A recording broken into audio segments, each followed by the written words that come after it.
Jõulud, jõulud. 1930. Suuskadel vallastesse. 1932. Andu raadio. Jõulu teisel pühal käis Andu isaga koorastes tädi pool võõrsil. Seal ta nägi ja kuulis esimest korda raadiot. Tädi August oli ise selle teinud. August on suur poiss, käib linnas koolis, teab ja tunneb kõiki neid raadioasju. Kuidas ta selle just tegi, seda ta Andule ei seletanud, aga seda imerist ta näitas küll. Kõige imelikum oli aga see, et kui nuppu keeras, siis vurises vähe ja hakkas laulma. August oli ise väga uhke oma raadiole.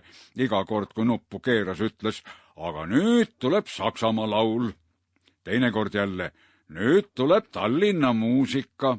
Iga kord surises torus ja siis tuligi laul või muusika. Isale oli raadio meeldinud väga. Oli ütelnud, et niisugune kast peaks meilgi olema. Keeraksid aga nuppu ja tuleks Tallinna laul või Saksamaa muusika.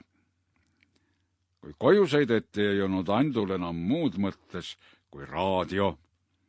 Selle peaks temagi tegema.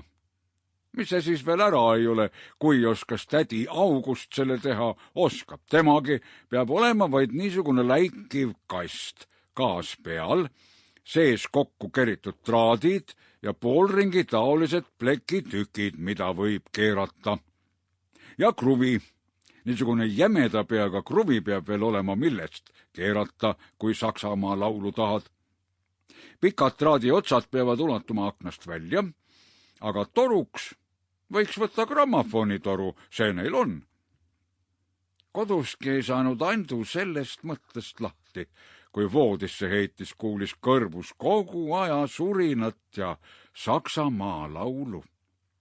Küll oleks tore, kui tema selle teeks. Paneks salaja taga kambrisse, traadiotsad aknast välja, keeraks kruvi, astuks ette tuppa ja ütleks isale, aga nüüd tuleb Saksamaa laul. Kõik jääksid imestuses kuulatama, kui sealt kostaksid surin ja laul. Siis ütleks ta isale, selle kingin sulle sünnipäevaks, sest nääripäeval on isa sünnipäev. Öö möödus rahutuspoolunes. Järgmisel hommikul oli Andu varakult jalul ja vaatas ümber, kus saaks läik.